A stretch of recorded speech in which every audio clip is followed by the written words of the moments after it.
na pesquisa que revela a superexposição de crianças e adolescentes na internet.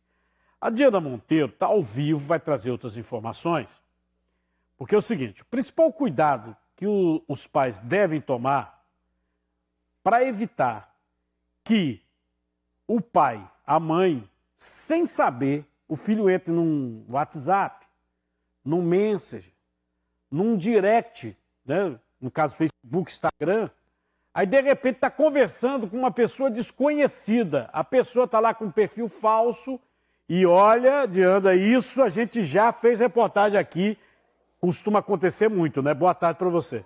Pois é, Cardinal, muito boa tarde para você, para todo mundo que está acompanhando. Eu tenho certeza que muita gente já deve ter ouvido aquele ditado, né? Aquele conselho de não conversar com estranhos. Mas hoje em dia, por conta da internet, que aproxima as pessoas, tem sido cada vez mais complicado saber quem está do outro lado da tela, seja do computador ou do celular. Por isso que a gente está com a Brígida Brito, que é psicóloga, para trazer algumas orientações para a gente e ajudar também os pais, porque as crianças hoje em dia têm cada vez mais acesso à tecnologia, Brígida. E aí, quais são os cuidados que tem que ter, não somente com as redes sociais, mas também com os jogos? Muito boa tarde para você.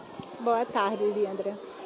Alguns cuidados são muito importantes que podem ser feitos com as crianças e também com os adolescentes, né? Os cuidados com as crianças, eles são mais amplos, porque a gente tem mais controle, né, com o celular, né, através de filtros, onde a gente pode ter um controle maior do que essa criança está acessando. Então, existe uma segurança nesse monitoramento. Já os adolescentes, a gente sabe que é muito mais difícil controlar.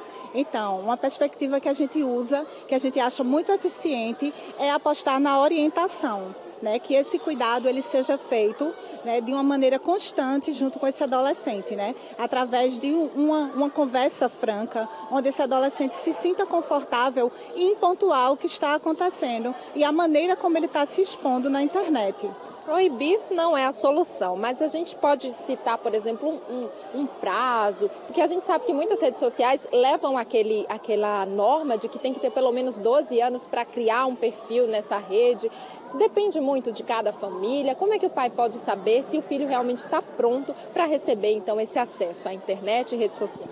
Isso, muito interessante essa pergunta, porque às vezes existe essa demanda dos pais terem essa ansiedade em perguntar, qual a idade que meu filho está pronto, né, para ter um perfil, para acessar essas redes sociais.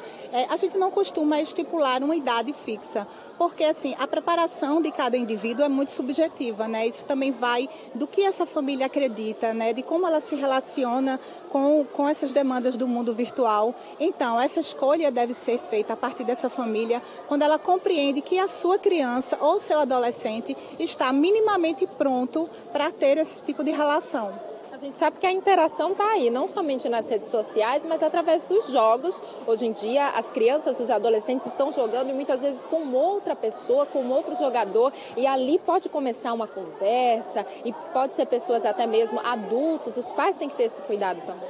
Exatamente. Muitas vezes a gente pensa que é só um joguinho de internet, né? E muitas vezes durante esse jogo está tendo toda uma interação social com pessoas que a gente não controla, que a gente não conhece, né? Não conhece a família, muitas vezes não são amigos do mesmo estado e às vezes também foge o controle de pessoas com quem essa criança está se relacionando, né? Por trás da internet existe uma outra identidade que às vezes a gente não tem acesso. É importante ter cuidado também com o que é postado em relação a informações pessoais. Muitas vezes ele posta uma foto com a farda do colégio, é importante ter muito cuidado. Muito importante, porque a gente percebe que ainda não existe uma consolidação desse entendimento de que o mundo virtual é também o mundo real, né? Essa perspectiva de estar diante de uma tela faz muitas vezes o adolescente pensar que aquilo ali é um mundo separado, em que ali ele vai ter uma segurança, né, em preservar a identidade dele e vai ter um controle, quando na verdade não tem, né? O mundo real está muito presente dentro desse mundo virtual e quando a gente pensa, né, a partir daí a gente vê que existem cuidados que a gente toma na nossa vida, né, na nossa vida normalmente, né, na nossa vida real, que precisam também ser levados para a vida virtual. Tem muito pai, muita mãe que pensa que porque o filho, a filha está lá, né, na internet, aí de repente surge uma conversa que está protegida e a prática tem demonstrado, como disse a psicóloga, que não é assim.